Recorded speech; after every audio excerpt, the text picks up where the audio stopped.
lamang na... Nay! Nay! Sisi mo! Nay! Nay!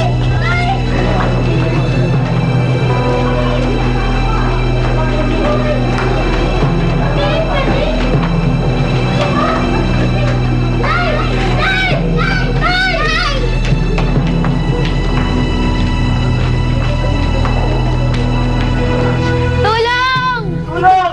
Tulungan niyo kami! Sila Joanna yan! Joanna! Kami! Joanna! Si Joanna nga!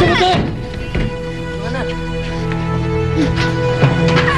Ano ba ginagawa niyo sa loob? Kailangan ba ng privacy? Hindi. Kinulong kami nung tita Daisy nila Emily.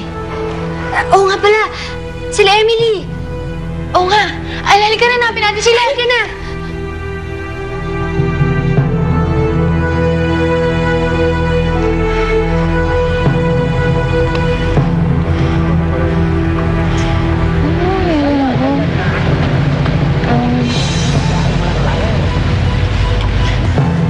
Bakit ganun?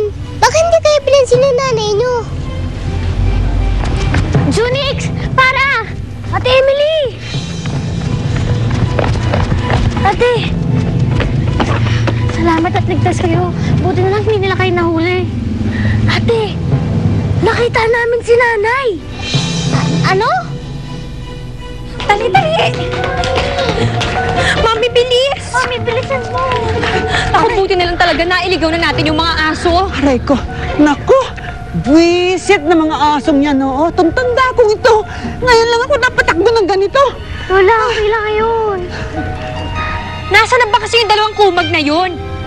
Eh, baka hinahanap pa yung mga bata. Ang tindi din ng dalawang to ah. Mauna pa yata ako mapagod sa mga to. Hoy, bantay! Sumama ka sa amin! Bantay! Ano kayo, Hilo?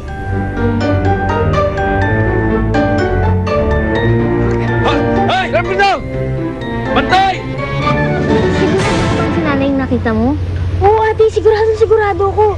Tinawag pa nga namin eh. Kaso tumingin lang eh. Nakita niya kayo? Oo! Pero malayo si nanay eh. Eh, kuya, baka hindi na talaga tayo nakita. Hindi! Nakita tayo nun. Sigurado ko eh. Eh, kung nakita na kayo, bakit hindi niya kayo nilapitan? Bakit hindi niya kayo kinausap? Siguro, dahil dun sa lalaki. Binasakay niya si nanay dun sa kotse eh. Kuya, baka nga talagang hindi na tayo nakita.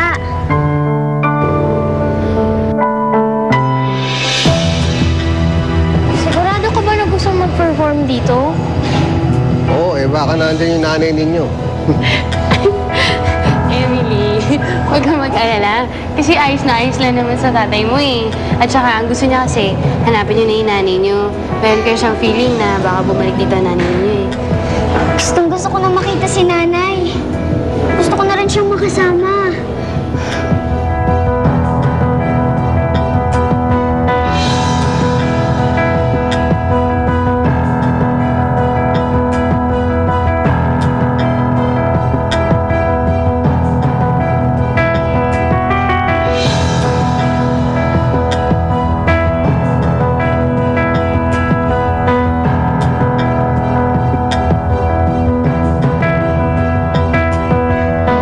Kala nyo ha? Magpapahinga lang ako dito. Nawala! Dito lang kumikot yun ah! Doon tayo! Hindi, doon tayo! Ha? Aray! Aray! Doon!